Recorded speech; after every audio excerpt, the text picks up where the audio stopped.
बिस्मिल्लाहिर्रहमानिर्रहीम। अस्सलाम वालेकुम। मैं हूं ज़हीर आलम और आप देख रहे हैं मेरा यूट्यूब और फेसबुक चैनल जी न्यूज़। नाज़रीन, हालिया दिनों में भारत और पाकिस्तान के दरमियान कशीदगी के दौरान ये भी देखा गया कि भारत ने इसराइली साख्ता ड्रोन्स, मिसाइल सिस्टम और जदीद जंगी टेक्नोलॉजी का खुलेआम इस्तेमाल किया। भारत इसराइल का आजमूदा स्ट्रेटेजिक इत्तेहादी है और इस इत्तेहाद का मकसद सिर्फ दिफाई ताउन नहीं बल्कि एक ख़ास नज़रियाती और इलाकाई बयानिए को आगे बढ़ाना भी है, जो जनूबी एशिया में ताकत का तवाज़न बिगाड़ने की मुकम्मल सलाहियत रखता है।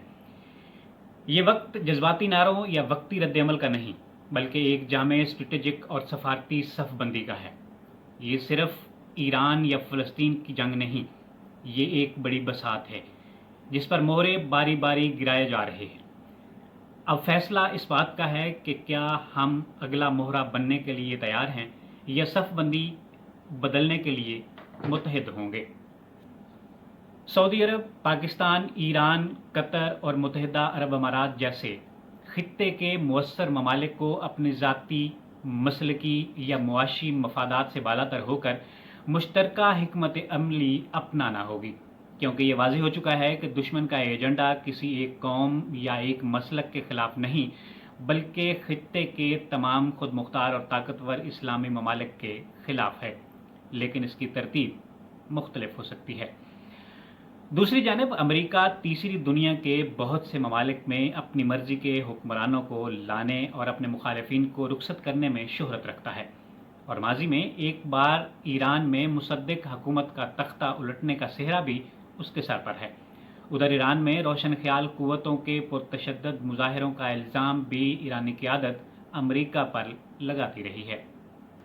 अमेरिका इंसानी हकूक़, जमहूरियत और आज़ादी राय की अपनी तमाम रिपोर्टों में ईरानी क़यादत को सख्त तनकीद का निशाना बनाता रहा है और गुज़श्ता कई सालों से ईरान पर सख्त इक़्तिसादी पाबंदियाँ भी लगा रखी हैं। फिर सवाल ये पैदा होता है कि अमेरिका ने हालिया इसराइल तनाज़े में ईरान के रजीम चेंज करने की कोशिश क्यों नहीं की। इसकी बड़ी वजह शायद सदर ट्रंप हैं, जो जंग मुखालिफ और सबसे पहले अमेरिका का बयानिया लेकर इक़्तिदार में आए हैं। एक मौके पर जब वो जंग में शामिल भी हुए तो इस अंदाज में कि ईरानी जोहरी तनसीबात पर एक हमले के फ़ौरन बाद पीछे हट गए। कतर में वाक़े अमरीकी अड्डे पर ईरान के जवाबी हमले के बाद वो चाहते तो वो ये जंग फैला सकते थे, लेकिन इस सूरत हाल में ये जंग तवालत अख्तियार कर लेती और इसके अगले मरहले पर अमेरिका को अपनी ज़मीनी अफवाज को ईरान में उतारना पड़ता। ईरान की आबादी 9 करोड़ 20 लाख और रकबा 16,48,193 मुरबा किलोमीटर है। इसके पास 5 लाख हाजिर सरवस फौज है। इतना वसी और अरीज़ मुल्क मुख्तलिफ अकायद के साथ साथ कसीर नस्ली भी है। अहले फ़ारस कुल आबादी का 60%, आज़रबाईजानी 16 और कुर्द 10% हैं। इसलिए जिस मुल्क में पहले ही सियासी और नस्ली तफावत के बहुत गहरे असरात हैं, वहाँ पर अपनी मर्ज़ी की हुकूमत मुसल्लत करना बहुत मुश्किल काम है। रजीम चेंज के लिए अफ़गानिस्तान, इराक और लीबिया की मिसालें भी अमेरिका के सामने हैं, जिसकी कामयाबी की कोई शानदार मिसाल नहीं मिलती, और इस मिशन के दौरान अमेरिका को खासा जानी और माली नुकसान भी बर्दाश्त करना पड़ा। ईरानी अवाम में उनकी मकबूलियत भी कोई ख़ास नहीं जो अमेरिकी अज़ाइम में उनको मदद दे सकती।